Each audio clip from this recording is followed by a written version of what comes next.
ഈ ദൗത്യത്തിലും എന്നെ അമ്മ കാത്തു രക്ഷിക്കുമെന്ന് എനിക്ക് ഉറപ്പുണ്ട്. കൈപിടിച്ച് കൊട്ടാരം വരെ എന്നൊന്ന് കൊണ്ടുപോകുമോ? തമ്പുരാനോട് ഞാൻ പറയാം, അന്ധതയും കൊണ്ട് ഞാൻ ഈ നാട്ടിൽ നിന്ന് തന്നെ പോയിക്കോളാന്ന്. ഒരു ദുരന്തത്തിലേക്ക് തമ്പ്രാട്ടിക്കുട്ടിയെ യാത്രയാക്കാൻ വയ്യ.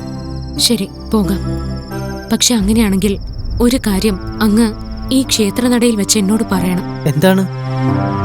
ദേശമംഗലത്തമ്മയുടെ ശക്തിയിൽ അങ്ങേക്ക് തീരെ വിശ്വാസമില്ല എന്ന്, ആപത്തിൽ നിന്നും എന്നെ രക്ഷിക്കാൻ അമ്മയ്ക്ക് കഴിയില്ല എന്ന്.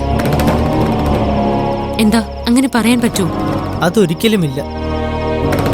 അമ്മയുടെ ചൈതന്യം എന്താന്ന് നിത്യേന ഇവിടെ വരുന്ന ഭക്തർ പറയുന്ന അനുഭവങ്ങളിൽ നിന്ന് എനിക്കറിയാം.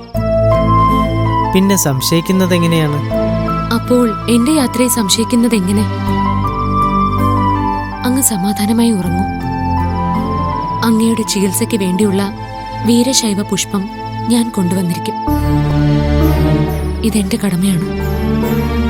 ക്ഷേത്രത്തിലെ കാര്യങ്ങൾ നോക്കുന്നവൾ എന്ന അർത്ഥത്തിൽ മാത്രമല്ല, അല്ലാതെയും. തമ്പുരാട്ടി, ആദ്യം കാഴ്ച തിരിച്ചു കിട്ടട്ടെ. എന്നിട്ട് എനിക്കൊരു കാര്യം അങ്ങയോട് പറയാനുണ്ട്. എന്താണ്? ആദ്യം കാഴ്ച കിട്ടട്ടെ, എന്നിട്ട് പറയാം. പ്രഭാതത്തിൽ എഴുന്നേൽക്കണം. കാടിന്റെ അതിർത്തി വരെ ജ്യേഷ്ഠൻ തമ്പുരാനും സേവകരും ഉണ്ടാവും. അത് കഴിഞ്ഞ് തനിച്ച് ഒരു ശുഭയാത്ര നേരണം. അതാണ് അങ്ങ് ചെയ്യേണ്ടത്. തീരുമാനങ്ങളിൽ നിന്ന് തമ്പുരാട്ടിയെ പുറകോട്ട് വലിക്കാൻ പറ്റില്ല. മനസ്സിന്റെ ഉറപ്പ് അത്രയുമാണ്. ഇനി എനിക്ക് എന്ത് പറയാൻ പറ്റും? പോയി വരൂ. ഈ നടയിൽ തമ്പ്രാട്ടിക്ക് വേണ്ടിയുള്ള പ്രാർത്ഥനയോടെ ഞാനുണ്ടാകും. അത് മതി. അതെന്നെ കാത്തോളും.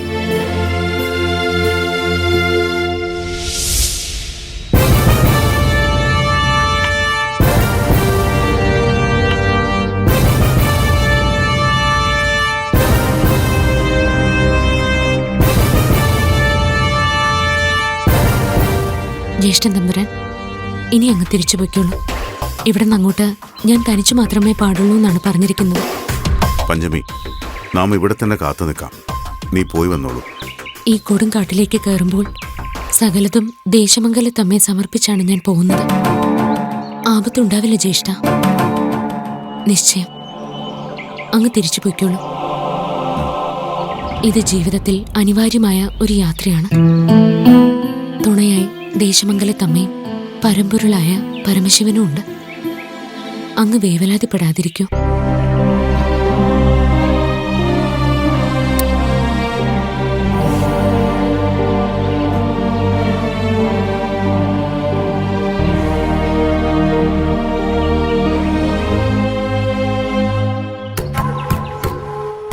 ഏറ്റെടുത്തിരിക്കുന്ന ജോലി എത്രമാത്രം ഗൗരവമുള്ളതാണെന്ന് നിങ്ങൾക്ക് ബോധ്യമുണ്ടല്ലോ അല്ലേ?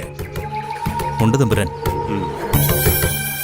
വീരശൈവ പുഷ്പം തേടിപ്പോയ പഞ്ചമി ജീവനോടെ ഒരിക്കലും ആ കൊടുങ്കാട്ടിൽ നിന്ന് പുറത്തു വരരുത്. കാരണം തമ്പുരാനെ ബോധ്യപ്പെടുത്താൻ വേണ്ടി ചിലത് അവശേഷിപ്പിക്കുക എന്നല്ലാതെ തോൽവി പറ്റാൻ പാടില്ല. തമ്പുരാൻ, ഇങ്ങനെയുള്ളൊരു കൊടുങ്കാട്ടിൽ തനിച്ചു പോകുന്നൊരു സ്ത്രീ എത്രമാത്രം ദുർബലയായിരിക്കും. ഞങ്ങളുടെ കരുത്തിനെ നേരിടാൻ അവൾക്ക് എന്ത് ചെയ്യാൻ പറ്റും? അവിടെയാണ് നിങ്ങൾ തെറ്റുവരുത്തുന്നത്. ഒരു കാലത്ത് ദേശമംഗലത്തെ ജനത മുഴുവൻ ഉപേക്ഷിച്ച പെണ്ണാണവൾ. പക്ഷെ അവൾ ഇന്ന് തമ്പുരാൻ കഴിഞ്ഞാൽ എല്ലാം എന്നുള്ള അവസ്ഥയിലേക്ക് എത്തിക്കഴിഞ്ഞു. അതിനർത്ഥം സവിശേഷമായ ചില കഴിവുകൾ പഞ്ചമിക്കുണ്ട് എന്നാണ്. അത് കാണാതെ പോകരുത്. അതിന്റെ പേരിൽ അബദ്ധങ്ങളും കാണിച്ചു കൂട്ടരുത്. തമ്പുരാൻ ഭയപ്പെടണ്ട.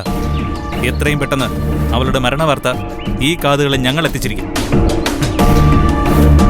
സുന്ദരരാജൻ തമ്പുരാന് ശേഷം നാം ആയിരിക്കും ഭരണത്തിലേറുക എന്നൊരു പ്രതീക്ഷ നമ്മുടെ മനസ്സിലുണ്ടായിരുന്നു.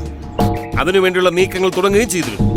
പക്ഷേ അവധൂതന്റെ വരവും പഞ്ചമിക്ക് വേണ്ടിയുള്ള അന്വേഷണവും അതൊക്കെ മാറ്റിമറിച്ചിരിക്കുന്നു. പഞ്ചമിയുടെ വരവോടെ തമ്പുരാന്റെ നല്ല കാലം ആരംഭിച്ചു. പഞ്ചമിയുടെ മരണത്തോടെ അത് അവസാനിക്കുകയും വേണം. ദുഃഖത്തിലാണ്ടുപോകുന്ന തമ്പുരാന് രാജ്യകാര്യങ്ങൾ നിർവഹിക്കാനാവാതെ വരുമ്പോ ചുമതലകൾ വരാനുള്ളത് ഈ ശിവശങ്കരന്റെ അടുത്തേക്കാണ്. ഓർത്തോളൂ, അങ്ങനെ ഒരു സ്ഥാനത്തേക്ക് നാം എത്തിച്ചേർന്നാൽ അന്നും നമ്മുടെ വിശ്വസ്തർ നിങ്ങൾ തന്നെയായിരിക്കും. ദേശമംഗലത്തിന്റെ മണ്ണിൽ എന്തു വേണമെങ്കിൽ നിങ്ങൾക്ക് ആഗ്രഹിക്കാം. അത് നിങ്ങൾക്ക് സ്വന്തം. ഇത് നമ്മുടെ വാക്ക്. എങ്കിലിതാ ഞങ്ങൾ വാക്ക് തരുന്നു. ഈ ലോകത്ത് ഏതു വലിയ ശക്തിയും അവൾക്ക് കാവലായി ആ കാട്ടിലുണ്ടായാലും ഞങ്ങൾ അവളെ വധിച്ചിരിക്കും.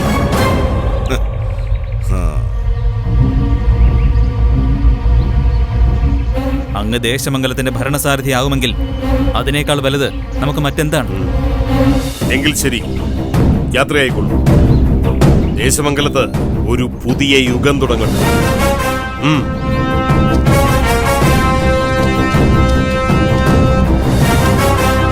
ആഗ്രഹിച്ചൊന്നും വിട്ടുകൊടുത്തിട്ടില്ല ശിവശങ്കരൻ. അനുജത്തിക്കൊരു വീരചരമമിരിക്കട്ടെ.